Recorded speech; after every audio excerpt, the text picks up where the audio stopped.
Let me briefly introduce you to some more selection tools in Photoshop.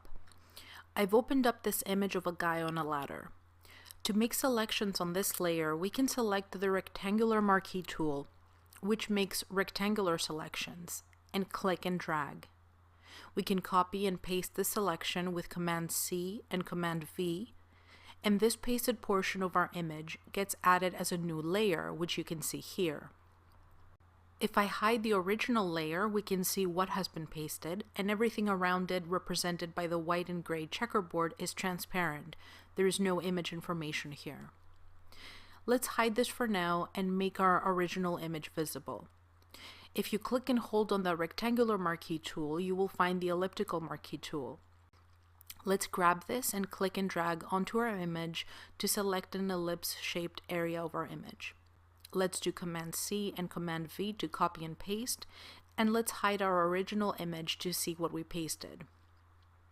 Let's troubleshoot this issue. I was expecting to have pasted an ellipse-shaped area of my original image, but what I got instead is what I had previously copied. This is a very common issue that will happen to you over and over again. If you don't get the result you expected from a certain operation, check your layers window. You will now and then have forgotten to select the layer you intended to work on. In this case, what I had selected was the hidden layer of the rectangular selection. So let's select our original layer and make an elliptical selection again. Copy and paste, hide your original layer, and you should now see what you expected. In GIMP, you can make rectangular and elliptical selections with the Rectangle Select tool and the Ellipse Select tool, the first two tools listed in your toolbox. Just remember that when you paste a selection, it will appear in your layers window as a floating selection. You will need to create a new layer that these floating selections can attach themselves to, so you can continue working. I will also double-click on this background layer to unlock it. Let's move on to the Magic Wand tool.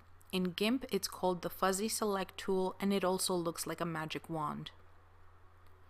You can use the Magic Wand tool to click on your image, and it will select similarly colored pixels that are neighboring the point you clicked on. For this tool, look on the control bar under the menu. The tolerance setting is really important. An average setting of 32 will select a variance of colors around the point you clicked on, but you may want to adjust this setting so that the magic wand picks up more tones or fewer tones that are adjacent to your point. If you have a very flat monochromatic area in your image, even with the setting of 1 as your tolerance, you can select a large portion of the image that has the same color. So pretty much all of my white background here got selected with one click. You can hit delete on your keyboard to get rid of the selected area, and you now have your figure without the white background. Instead, you have the gray and white checkerboard that indicates that we have a transparent area.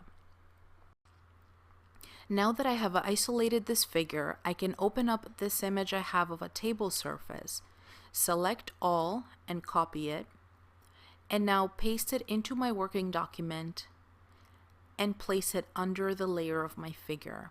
I will go back in my history to show you one more thing. If what I wanted was to select the figure, I can use the magic wand to very quickly select the white background and then go to the main menu under Select, Inverse. This will make the selection be everything except for what I had originally selected. So my selection is now everything except the white background, which is the figure. So if I hit delete on the keyboard, you will see that the figure is now gone. With any selection tool, you can add to your selection by holding down Shift on your keyboard, which will add a little plus sign next to your selection tool. And every click you make will add the newly selected area to what you have already selected. To remove from your selection, you can hold Option down on your keyboard, which will add a little minus sign on your selection tool, and click. In GIMP, to add selections, you need to hold Shift down, which is the same as in Photoshop, but to remove selections, you need to hold down Command. Let's deselect our current selection with Command D in Photoshop or Command Shift A in GIMP, and move on to a powerful tool which exists in newer versions of Photoshop, but unfortunately not in GIMP. The Quick Selection tool, which resides in the same spot as the magic wand. You can adjust the size of the quick selection tool like with any other brush, and click in areas of your image you wish to select. You don't need to hold down any keys to add to your selection. It will automatically add any new area you click on.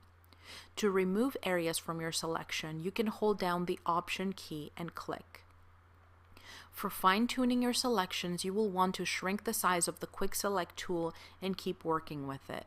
With this tool, you will be able to make selections much quicker than with any other tool we've seen so far.